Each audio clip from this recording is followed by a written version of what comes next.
Madam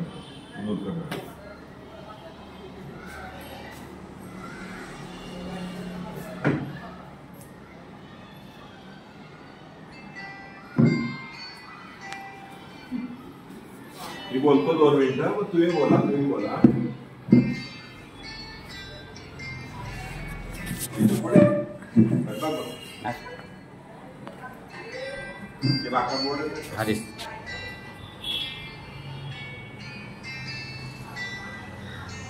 आपण गेल्या महिन्यामध्ये लक्ष्मी नागरी सहकारी पतसंस्था आणि पुस्तक पर्वच्या वतीनं जवळपास 12 दिवसाचं पुस्तक प्रदर्शन भरवलं होतं आणि विशेषतः वेगवेगळ्या ग्रंथालयांनी आता या ठिकाणी पुस्तकं द्यायला सुरुवात केली आहे. कारण पुस्तकांवर आपण 40% पर्यंत डिस्काउंट देतो, सूट देतो. आपण या पुढच्या कालावधीमध्ये दर महिन्यामध्ये 4 दिवस कमीत कमी पुस्तक प्रदर्शन तुमच्या पावसामध्ये करवणार आहोत. आणि नुसतं पुस्तक प्रदर्शन नाही, तर त्या पुस्तक प्रदर्शनाबरोबरच वेगवेगळ्या साहित्यिकांच्या पुस्तकांवर आपण इथे चर्चा करून आणणार आहोत. मागच्या महिन्यामध्ये विनोद कुलकर्णी यांचं मोठ्या बँकेची छोटी गोष्टी त्यांनी लिहिलेलं जे पुस्तक आहे आणि त्यांनी बँक कशा पद्धतीतून आपण म्हणतो की थोडक्यात म्हणजे तिला अडचणीतून चांगल्या प्रकारे सुस्थितीत आणले त्याच्याबद्दल माहिती आहे. आणि त्याच्यावर या ठिकाणी अतिशय चांगली चर्चा झाली, जी एक यूट्यूबवर आता उपलब्ध आहे. या पुस्तक प्रदर्शनाच्या वेळेला सुद्धा 5 तारखेला श्रीकांत कात्रे यांचं नुकतंच जे पुस्तक प्रकाशित झालेलं आहे प्रकाश रेषा, त्याच्यावर या ठिकाणी चर्चासत्र होणार आहे. त्याच्यामध्ये मुकुंद फडके, त्याचबरोबर विजय मांडके, ज्योत्स्ना कोलटकर, डॉक्टर संदीप सोमरी, श्रीराम नानल, विशेषतः विनोद कुलकर्णी, हरीश पाटणे ही मंडळी त्या पुस्तकावर बोलणार आहे. त्यामुळं या माध्यमातून पुस्तक वाचनाची सवय तर वाढतेच, परंतु लोकांनी पुस्तक खरेदी करावी. त्याचबरोबर वेगवेगळ्या ठिकाणी भेटवस्तू देत असताना पुस्तकाचाही विचार व्हावा, पुस्तकं सुद्धा भेट द्यावी. एकदा पुस्तक घरात गेल्यानंतर पुस्तक वाचलं जातं. जसं आपण म्हणतो घरात सकाळी वर्तमानपत्र आलं की ती व्यक्ती वर्तमानपत्र वाचायचा प्रयत्न करते, वाचते आणि मग हळूहळू वाचनाची गोडी वाढते, वाचनाकडे माणूस वळतो. त्याच्यामुळं एका बाजूने आपण किती म्हटलं की तुमचा मीडिया म्हणा किंवा मोबाईलवर आपण कुठलंही पुस्तक वाचू शकतो असं जरी म्हटलं तरी सुद्धा काही आठवणीची पुस्तकं असतात, आठवणी असतात, ती मात्र आपल्याला आपल्या सेल्फमध्ये पुस्तकं आवश्यक असतात, जी होऊन आपण त्या वेळेला खुणा केलेल्या पुस्तकांच्या आठवणी वाचू शकतो. वेगवेगळ्या भाषणाला त्याचा उपयोग होतो. या सगळ्या गोष्टी होऊ शकतात. म्हणून आपण दर महिन्याला साधारणपणे मिनिमम कमीत कमी 4 दिवस पुस्तक प्रदर्शन या ठिकाणी भरवणार आहोत. उद्या प्रतापसिंह हायस्कूलमध्ये सातारा तालुक्यातील ग्रंथपालांची चर्चासत्राचं आयोजन करण्यात आलेलं आहे. त्या पुस्तक प्रदर्शन आहे तिथं. त्याच्या शाळांची काही पुस्तकं तिथं दाखवली जाणार आहेत. ती मंडळी सुद्धा इथं येतील, विशेषतः नवी आलेली पुस्तकं खरेदी करतील, त्याच्याबद्दल मला विश्वास वाटतो. आजच्या या पुस्तक प्रदर्शनाचं उद्घाटन माननीय मुकुंद फडके, त्याचबरोबर लेखिका ॲडव्होकेट कुलकर मॅडम प्राचार्य रमणलाल शहा, डॉक्टर संदीप श्रोत्री यांच्या त्याचबरोबर या पतसंस्थेचे व्यवस्थापक विनायक भोसले यांच्या उपस्थित आपण उद्घाटन केलेलं आहे. मी या सर्वांचं या पुस्तक पर्व आणि टिपलखी पतसंस्थेचे स्वागत करतो आणि मुकुंद फडकेंना विनंती करतो की आपण या व्यासपीठावरील सर्व मान्यवर आणि उपस्थित सगळे श्रोते, सर्वप्रथम मला इथं बोलवलं आणि ह्या पुस्तक प्रदर्शनाचं उद्घाटन करायची संधी दिली त्याबद्दल शिरीष चिटणीस आणि त्यांच्या सहकार्याचे आभार व्यक्त करतो आणि हे पुस्तक प्रदर्शनाचं उद्घाटन झाले असं जाहीर करतो. आणि हा एक खूप चांगला उपक्रम राबवत आहेत आणि हा पुढे पण त्यांना चालू ठेवायचा ही खूप अतिशय चांगली गोष्ट आहे. समोरच्या खुर्च्या जरी रिकाम्या असल्या तरी आमचा जो पुस्तकप्रेमी ग्रुप आहे त्याचे ॲडमिन किमान 1000 लोकांना कंट्रोल करतात. त्यामुळे 1000 लोक आपण इथं आहोत हे नक्कीच आपण इथं गृहीत धरू शकतो की पुस्तकप्रेमी ग्रुप मधली सुद्धा काही लोक जर आपण त्यांना इंट्रोड्यूस केलं तर 100% इथं अशा कार्यक्रमाला येऊ शकतील. थोडा वेळ काढायला काही हरकत नाही, ते येऊ शकतात. आणि निश्चितच अनेक वेळा आपल्याला वाटतं की पुस्तकासंदर्भातला माझा वैयक्तिक तुम्हाला विषय सांगतो. साधारण 2019-20 ची गोष्ट आहे, जेव्हा मराठी करोडपती पहिल्यांदा सुरू झालं आणि त्याच्यामध्ये नागराज मंजुळेच्या समोर मी हॉट सीटवर बसलो होतो. हॉट सीटवर असताना मी 3,20,000 जिंकले, कसे जिंकले हा वेगळी स्टोरी आहे. पण तेव्हा त्यांनी माझी वैयक्तिक लायब्ररीला महत्व दिलं होतं. म्हणजे जेव्हा क्रिएटिव्ह डायरेक्टर जेव्हा घरी येतात की आम्हाला तुमचं शूटिंग करायचं, म्हणजे तुमच्या प्रत्यक्ष शूटिंग पूर्वी क्रिएटिव्ह डायरेक्टर घरी येतात, तर त्यांनी माझ्या पत्रकारितेतल्या सगळ्या ट्रॉफीज बघितल्या, अजून अनेक गोष्टी बघितल्या. पण त्यांनी जेव्हा लायब्ररी बघितली, 2-3 कपाटात पुस्तक बघितली, तेव्हा त्यांनी त्याचं चित्रीकरण केलं. आणि त्या अजूनही इथं सोनी लिव्हवर 216 नंबरचा एपिसोड अवेलेबल आहे, ज्याच्यामध्ये नागराज मंजुळेंनी पण त्या लायब्ररीचं कौतुक केलं होतं आणि त्यांनी 10 मिनिटं ती लायब्ररी सगळी दाखवली. किती पुस्तकं आहेत, कशा प्रकारचे आहेत. मग मंजुळेंनी त्यावर 5 मिनिटं चर्चा केली. दरम्यानला किती पुस्तकं खरेदी करता, काय खरेदी करता. हा म्हणजे चित्रपटातल्या लोकांना सुद्धा पुस्तकांचं जास्त महत्व. बाकीच्या गोष्टी ते दाखवू शकल्या, माझ्या पत्रकारितेचा अनुभव बी म्हटलं ते सांगूया का आपण, तर नको, आम्ही पुस्तकावरच तुमचं हे करणार. त्यांनी पुस्तकावर एवढं महत्व दिलं आणि त्या पूर्वीपासून मला सवय आहे. माझं स्वतःचं आजही 5,000 ते 6,000 ग्रंथ माझ्या घरी आहेत. एवढे ग्रंथ आहेत. त्याच्यामध्ये इंग्लिशचं प्रमाण जास्त आहे, कारण इंग्लिश मी खूप वाचतो म्हणून इंग्लिशचं, आणि बाकी सगळे पु ल देशपांडे, बापू काळे हे सगळे ग्रंथ मागाशी ज्या मॅडम म्हटल्या त्याप्रमाणे सगळ्या धर्माची धर्मशास्त्र, कुराण मराठीमध्ये माझ्याकडे, बायबल मराठीमध्ये आहे, सगळ्या प्रकारचे. कारण कम्पॅरिझन केल्याशिवाय आपल्याला कळत नाही नक्की इतर धर्मामध्ये काय म्हटलंय ते. आणि मला तेव्हा जेव्हा करोडपती समोर बसला असताना नागराज मंजुळेंचा एका प्रश्न मला होता, मला वाटलं तुम्हाला काय वाटतं पुस्तकांचं महत्व काय. तर मी सांगितलं की अनेक आता सुद्धा मी इथं एकही लाईफलाईन न घेता 3,20,000 जिंकले मी. तेव्हा हे माझ्या पुस्तकांचं सामर्थ्य, मी जे वाचन केलं त्याच्यातूनच मला ते मिळालंय. तर तेव्हा नागराज मंजुळेंचा माझ्या दिग्दर्शकाचं माझ्या डोळ्यासमोर आला. त्यांनी सांगितलं की आपल्याला इमॅजिनेशनची ताकद देतं पुस्तक. की म्हणजे मी सिंड्रेला लहानपणी वाचली होती, पण सिंड्रेला कशी असेल हे आपण मनातल्या मनात तयार करतो. किंवा आपण जेव्हा आता सुभाष शिरवळकरांची इथं अनेक पुस्तकं आहेत किंवा गुरुनाथ नाईकांची आहेत, तर कॅप्टन दीप कसा असेल आपण जेव्हा लहानपणी वाचलेलं असेल शिलेदार कथामध्ये, किंवा गरुड कसा असेल आपल्या डोळ्यासमोर आपण वर्णन करतो. हे इमॅजिनेशनची ताकद वाढवायचं काम निश्चितच ही पुस्तकं करत असतात. तर प्रत्येकानं पुस्तकं खरेदी करायला पाहिजेत. आजही मी महिन्याला किमान माझी 500-600 पुस्तकं खरेदी असतात. कुठे जेव्हा जाईन तिथं पुस्तकं खरेदी करतो. ऑनलाईन तर घेतोच. अभ्यासाची पुस्तकं पण काही शिकवण्यासाठी लागतात, नुसतं अमेझॉनवर उपलब्ध आहेत, ती घेतली जातात. पण कुठं अशी प्रदर्शनं असेल तिथं मी पुस्तकं घेतो. सर्वात महत्वाचं म्हणजे मागे एकदा मी सकाळमध्ये असतानाच तो विषय मुद्दाम केला तर जेव्हा ग्रंथ महोत्सव भरला तर तेव्हा की लोक किती पुस्तकावर खर्च करतात आणि टीव्ही DTH वर खर्च करतात. एखाद्या 5 माणसांच्या कुटुंबामध्ये 2,000 रुपये फक्त मोबाईल रिचार्जवर खर्च होतात. 600 ते 700 रुपये तुमच्या DTH वर खर्च होतात. पण ते कुटुंब पुस्तकावर किती खर्च करतं हा संशोधनाचा विषय. प्रत्येकानं किमान एक पुस्तक जरी खरेदी केलं, मगाशी आपली खाली चर्चा चालली होती शासर, तेव्हा बघितलं की लाख रुपये पगार असणारे सुद्धा पुस्तकावर खर्च करत नाही.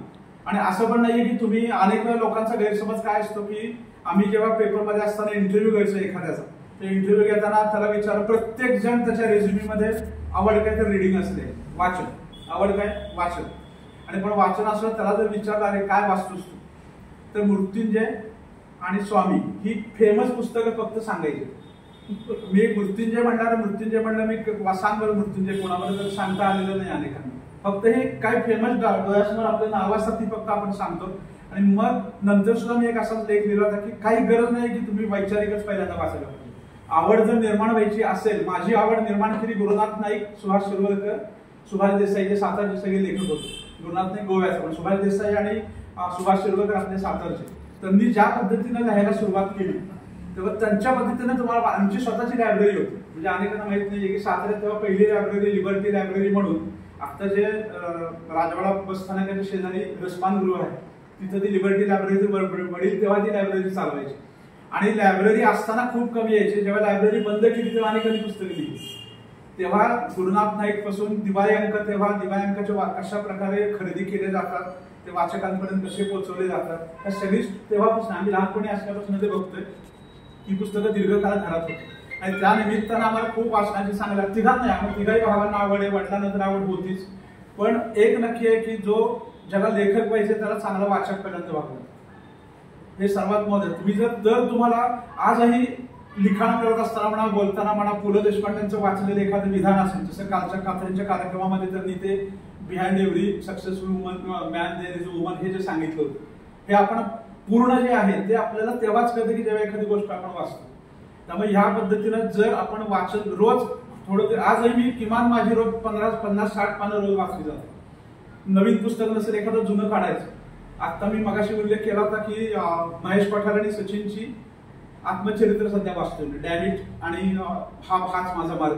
आता त्याच्यामध्ये हे काय कारण आहे मी असे वाचायचं कारण, तर महेश पठारेनं सचिन विषयी जे लिहिलंय तेच सचिननं त्याच्या आत्मचरित्रात महेश पठार विषयी लिहिलंय का, हा माझा दृष्टिकोन अनेक वेळा असतो. मी जसं रमेश देवचं आणि सीमांचं स्वतंत्र आत्मचरित्र आहे दोघांचं. मला नाव आठवत नाही आता, पण त्याच्या पिक्चरची नावच त्याच्या सुहासिनी आणि रमेश देवचा पिक्चर होता, तर त्याच्यामध्ये पॉईंट टू पॉईंट दोघांनी बरोबर लिहिलं होतं की आमचं बैलगाडीमध्ये एकमेकांना प्रपोजल कसं केलं, आम्ही मग कसं पाऊस आला आणि तेव्हा प्रपोज केलं. म्हणजे काही वेळेला असं लक्षात येतं की त्यानं लिहिलेलं आणि दुसऱ्यानं लिहिलेलं बरोबर आहे का. याच्यामध्ये सर्वात महत्त्वाची गोष्ट दादा खोडकेचं आत्मचरित्र जे आहे एकटा जीव, त्याच्यामध्ये अनेक बनावट गोष्टी त्यांनी लिहिल्या असं म्हटलं जातं. आशा भोसलेंना मी प्रपोज केलं तर आशा भोसलेंना माझ्याशी लग्न करायचं होतं, हे गोष्टी त्याच्यामध्ये आहेत. पण त्याला उत्तर दिलं इसाक मोजावारांनी एका सोंगाड्याची बतावणी नावाचं पुस्तक काढलं की ज्याच्यामध्ये मूळ एकटा जीव आत्मचरित्र सगळ्या गोष्टी खोडून काढल्या की कशा प्रकारे दादा खोडकेंनी चुकीच्या गोष्टी सांगितलेल्या.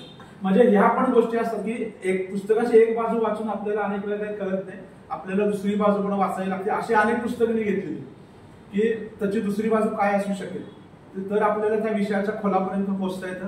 आणि जास्त मी काय बोलत नाही की प्रत्येक अशा प्रकारच्या उपक्रमावर निश्चितच पुस्तकं खरेदी करायला प्रोत्साहन लोकांना मिळेल आणि त्यासाठी आमच्याकडून जे काही सहकार्य पाहिजे असेल ते शिट्टी साहेब आणि त्यांच्या सहकार्यांना मिळेल. मागाशी मी खाली बसताना एक सूचना केली होती की अनेक वेळा घरामध्ये जुनी पुस्तकं, माझी स्वतः वाचलेली अनेक पुस्तकं ती मी कुठल्या तरी लायब्ररीला, पण मागं विजय माणकेंच्या लायब्ररीलाच मी जवळ 100-150 पुस्तकं दिली, नगर वाचनाला पण 100-150 पुस्तकं दिली. अशी पुस्तकं आहेत की ती इंग्लिश आहे, त्या अनेक वेळा घेतली जात नाहीत. पण जेम्स हंडेचे, अगाथा क्रिस्टी आहे, डॅन ब्राऊन आहे, असे मोठ्या मोठ्या लेखकांचे आहेत. तरी तशी जर जुनी पुस्तकांना तुम्ही आवाहन केलं तर लोक त्याला सुद्धा मोठी बाजारपेठ आणि ते तर आपण 40% कमी किमतीमध्ये लोकांपर्यंत पोहोचू शकतो. कारण ही पुस्तकं एकदा वाचली की आपण परत वाचत नाही, अनेक वेळा पुनर्प्रत्यय त्याचा नसतो. त्यामुळे अशा प्रकारे सुद्धा पुढे करायला काही हरकत नाही. मला इथं बोलवण्याबद्दल धन्यवाद.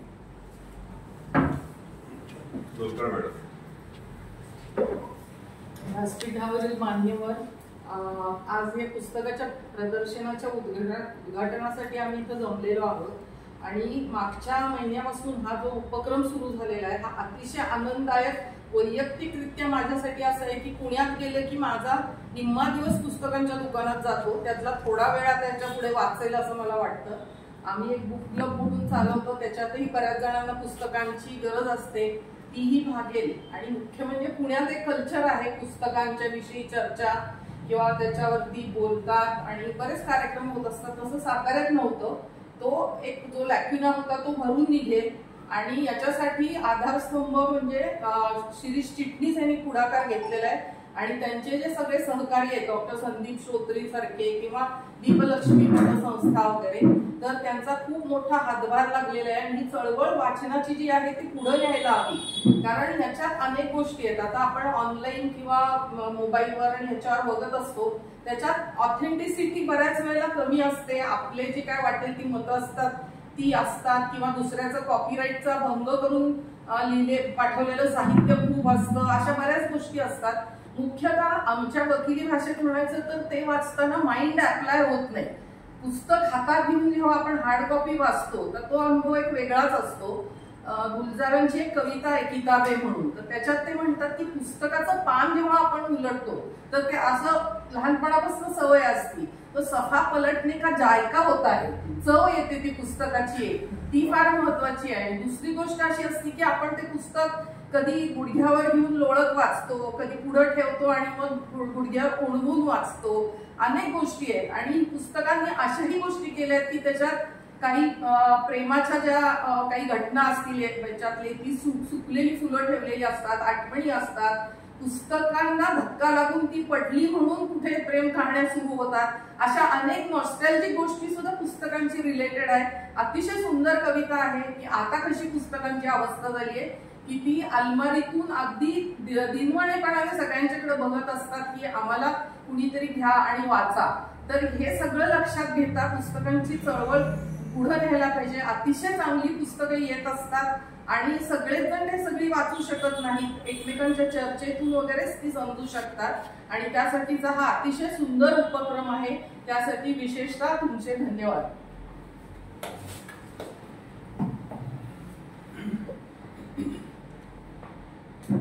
त्याच्या या पुस्तक प्रदर्शनाच्या उद्घाटनाच्या निमित्तानं मला आपल्याशी संवाद साधता येतोय ते माझं भाग्य आहे.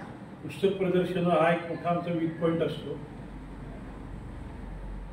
साताऱ्यामध्ये पुस्तकाचं सर्वसमावेशक असं दुकान नाही आहे.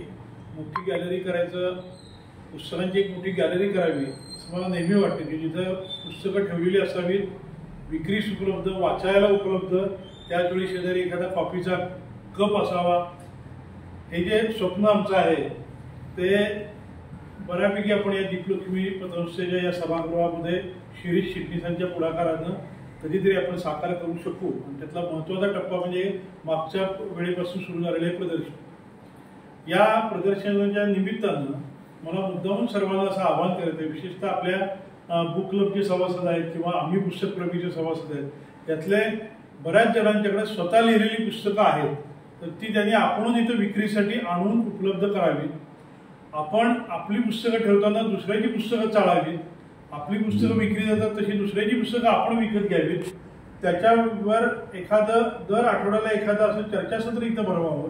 आणि सर्वात महत्त्वाचं म्हणजे आपल्याकडची जी वाचून झालेली पुस्तकं आहेत, जसं आता फडकेंनी सांगितलं तसं ती पुस्तकं सुद्धा आपल्याला अल्प किमतीमध्ये विक्रीस किंवा बुकला बुक एक्सचेंज, पुस्तकाला पुस्तक आपण एक्सचेंज करू शकतो असा देखील प्रकल्प आपण राबवू शकतो. डोंबिवलीची जी पैल आहे, ग्रंथालय आहे, त्यांच्याकडे 8 ते 9 लाख पुस्तकं आता जमलेली आहेत आणि त्यांच्याकडे दरवर्षी 70,000 पुस्तकं ही एक्सचेंजमध्ये केली जातात. तर असा उपक्रम एक सुरुवात नेहमी कुठेही शून्यापासून असते, तशी एक आपल्याला करता येईल. फक्त आम्हाला तुमचा सर्वांचा प्रतिसाद हवा, भरभरून प्रतिसाद हवा. कारण पुस्तकांचं एक वैशिष्ट्य असतं, या सगळ्या पुस्तकांचं जे वैशिष्ट्य आहे ते म्हणजे पुस्तकं कधीही तुमच्याशी खोटं बोलत नाही. ती एकदा त्या लेखकानं जे लिहिलेलं असतं त्या अक्षरापासून कधीही ढळत नाही, तो प्रामाणिकच असतं. मग ते लिहिलेलं खरं असो खोटं असो किंवा तुलनात्मकदृष्ट्या दुसऱ्या पुस्तकाच्या लेखकाच्या पुस्तकातनं त्याविषयी बद्दलचं खरं आपल्याला कळू शकतं. मुद्दा तो नाही, पण त्या लेखकाला जे सांगायचंय त्या लेखकानं जे सांगितलेलं आहे त्यापासून ती कधीही ढळत नाही, ती प्रामाणिक असतात, ती कधीही खोटं बोलत नाही. हे पुस्तकाचं कुठल्याही मित्र किंवा कुठल्याही बाकीच्या व्यक्तींपेक्षा किंवा इतरांपेक्षा हे वैशिष्ट्य असतं की ती खोटं बोलत नाही. तर अशा या पुस्तक प्रदर्शनाची सुरुवात जी आपण आज करतो आहोत त्याचा सर्व सभासदांनी भरभरून लाभ घ्यावा ही मी विनंती करतो. आणि पुन्हा एकदा या निमित्तानं आपल्याशी संवाद साधता आला याबद्दल आभार मानतो. धन्यवाद.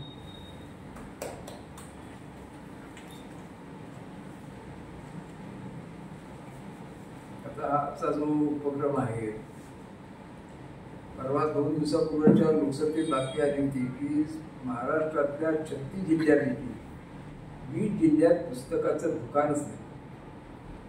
मधल्या कोरोनाच्या काळात ठाणे बिणे सगळ्या ठिकाणी ज्या न्यायालया खाजगी होत्या त्याही बंद पडल्या. तेव्हा पुस्तकाचं प्रेम जे आहे ते तर आम्ही ज्यावेळी हायस्कूलमध्ये होतो ते 8वी 9वी 10वी 11वी 4ही वर्गात 50-50 पुस्तकाच्या ट्रंका होत्या. ते 200 पुस्तकं 11वी पर्यंतच वाचून गेली. आणि मग ज्यावेळी कॉलेजमध्ये विलिंगडन सारख्या एवढ्या मोठ्या कॉलेजमध्ये गेल्यानंतर मी दमलेलेच अवसर खेड्यातनं आपण गेलेलो आणि एक प्राध्यापक होते, त्यांनी पहिल्या दुसऱ्या महिन्यातच प्रश्न विचारला आणि प्रश्न विचारल्यानंतर 130 विद्यार्थ्यांनी एकट्याने उत्तर दिलं. आणि मग मला लक्षात आलं की आपण काय आहोत की पुस्तकं वाचणं हा इतका महत्त्वाचा. आता इथे आपण तुम्ही ड्रायफ्रूट किंवा एखाद्या खाद्यपदार्थाच्या दुकानात जा, आपण ठरवून ठेवलं असतील फक्त शेंगदाणे आणायचे. तिथे गेल्यानंतर ती बिस्किट आहेत, अरे खारे शेंगदाणे आहेत, हे काजू आहेत, हे बटाटा चिवडा आहे, घेऊया. इथं आता बघितल्यानंतर यातली कितीतरी पुस्तकं खूपच चांगली आहेत, आपण बघितलीच नाही ती कधी. म्हणजे आता दर आठवड्याला 1000 रुपयाची माझी पुस्तकं ठरलेलीच आहे. मी पुण्याला जायचो, पॉप्युलर बुक डेपो डेक्कनवर होतो, दर खेपेला गेलं 5000ची पुस्तकं विकत आणायची. आता मी पॉप्युलर बुक डेपो संपलं, तिथं नाहीच आहे. फार सुंदर प्रचंड मोठं होतं डेक्कनवर. आणि दर खेपेला आता माझ्याकडे जे कलेक्शन आहे ते मोटिवेशनचं आहे, रिलीजनवरची अध्यात्मावरची स्पिरिच्युअल आहे, बरीचशी पुस्तकं आहेत ती. म्हणजे जवळजवळ इतकी प्रचंड पुस्तकं आहेत आणि प्रत्येक पुस्तक मिळताना संदर्भ ग्रंथ गोळा करणं. आणि जगातला सगळ्यात श्रेष्ठ आनंद म्हणजे पुस्तक वाचन. ज्याला ज्ञान लालसा आहे त्याला आयुष्यात काही कमी पडत नाही. तो जो आत्मिक आनंद आहे तो सगळ्यात ज्येष्ठ चांगला आहे. आणि इथे कसं हे प्रदर्शन केल्याचं काय झालं की तुम्हाला इथं धरून आणलेलं आहे, तुमच्यापर्यंत जेवण पोहोचवलंय, तुम्ही आता फक्त जेवायचंय. म्हणजे साताऱ्यात ते पुस्तकच नाहीतच. आता आल्यानंतर किमान जो वाचक आहे, ज्याला आवड आहे, तो 2-4 पुस्तक घेतल्याशिवाय जाणारच नाही. तेव्हा ही जी गरज आहे ही अतिशय अभिनव कल्पना आहे. नुसती वाचक गोडी निर्माण करणं, एकदा त्या माणसाला गोडी निर्माण झाली की प्रचंड प्रमाणावर, म्हणजे इथं एवढी जी पुस्तकं आहेत हे सगळं या ठिकाणी भरून जाईल. आणि सातारा शहर नव्हे, जे ग्रंथ प्रदर्शन त्यांचं वर्षातनं एकदा भरत होतं ते सगळं जर भरलं तर हे पुस्तकाचं एक प्रचंड मोठं भव्य स्टॉल इथं होईल. आणि सातारा नव्हे तर सातारा जिल्ह्यातली जी सगळी गावं आहेत ती येऊन इथं पुस्तक, शिक्षक, प्राध्यापक, शाळेला पुस्तक घेणं हे सगळं या ठिकाणी गरज. ही जशी जेवणाची गरज आहे तशी आत्मिक गरज आहे. आणि आत्मिक गरज भागवण्याचं काम हे श्री यांनी केलं. एक अत्यंत महत्वाची गोष्ट आणि गरज जी आहे त्या कोणी पुढाकार घ्यायला मिळतात त्यांनी घेतलाय. हा अतिशय चांगला आहे आणि याला प्रचंड प्रतिसाद मिळेल या शंका.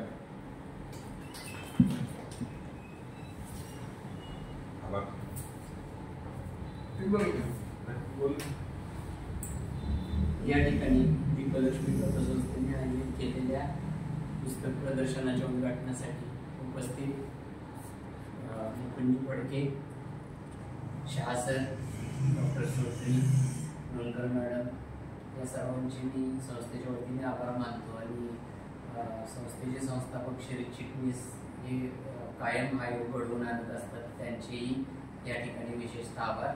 उपस्थित सर्वांचे आभार मानतो. धन्यवाद. Yes.